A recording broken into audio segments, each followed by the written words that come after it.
Hello viewers, இன்னைக்கு நம்ம பார்க்க போறது One Piece episode 1062 part 1.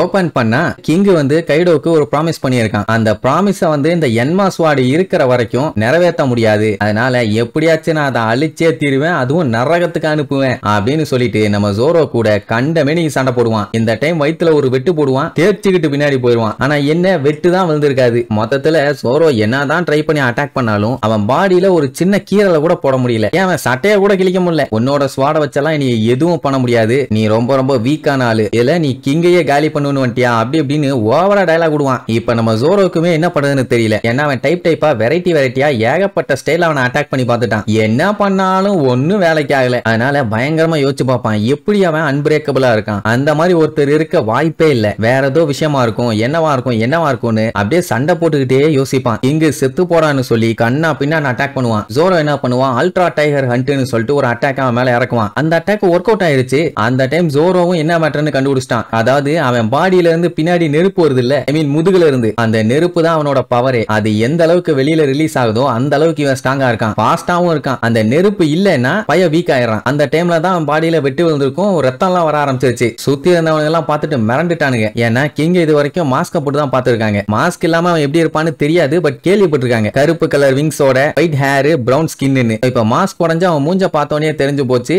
இவன் கவர்மெண்டால தேடப்படுற ஒரு வாண்டட் கேஸ்ன்னு. இவனை புடிச்சு கொடுத்தா 100 மில்லியன் பெரிஸ் கொடுப்பாங்க அப்படிங்கிற மாதிரி சுத்தி இருக்கவனுக்கு பேசிட்டு இருப்பானுங்க. உடனே இவன் என்ன பண்ணிடுவான், இவன் மூஞ்ச பார்த்த அத்தனை பேர்த்தையும் எரிச்சே கொன்னுருவான். உடனே ஜோரோ பார்த்துட்டு, தம்பி நீ பாஸ் தானே, உன் சபார்டினேட் கிட்ட நல்ல விதமா நடந்துகிட்டா தானே உனக்கு நல்லது, இந்த மாதிரிலாம் பண்ணா எப்படிங்கிற மாதிரி கிண்டல் பண்ணுவான். உன்னால உள்ள இருந்து போக்கஸ் பண்ண முடியல போல, வா வெளியில வா, நம்ம ஜாலியா சண்டை போடலான்னு கேஷுவலா பேசுவான். ஏன்னா ஜோரோக்கு தெரிஞ்சு போச்சு இவனோட பவர் எப்படி ஒர்க் அவுட் ஆகுதுன்னு. 100 மில்லியன் பவுண்டினா நீ என்ன ட்ரைபல் சேர்ந்தவன்னு கேட்பான். அதுக்கப்புறம் தான் அவனோட முழு மூஞ்சியே காட்டுவான். இந்த மூஞ்ச மறைச்சு வைக்கிற காடா இவ்வளவு பில்டப்.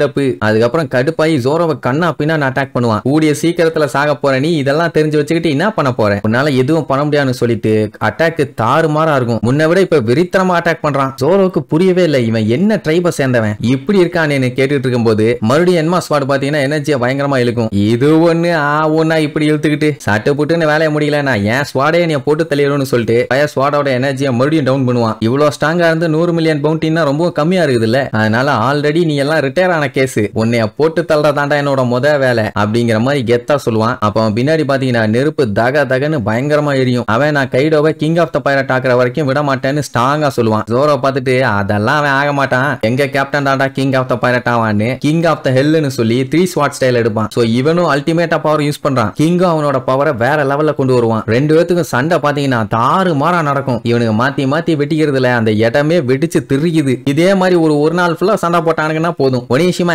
ஏர்லயே தூளா போயிடும். அந்த அளவுக்கு தான் இப்ப சண்டை போட்டுட்டு இருக்கானுங்க. இப்போ கிங்குக்கு பாத்தீங்கன்னா கைடோ தான் எல்லாமே. அதனால எப்படியாச்சும் அவரை கிங் ஆஃப் த பைரட்டா ஆக்கியே தீருவேன், ஏன்னா இது எங்களுக்குள்ள எடுத்துக்கிட்ட சபதம்னு சொல்லிட்டு ஒரு பிளாஷ்பேக் ஒன்னு யோசிச்சு பார்ப்பான். அட வேற ஒண்ணும் இல்ல, மாட்டிட்டு இருந்த இவனை கைடோ காப்பாத்திருப்பான். அது என்ன ஏதுன்னு நம்ம அடுத்தடுத்த எபிசோட்ல பார்க்கலாம். டாடா.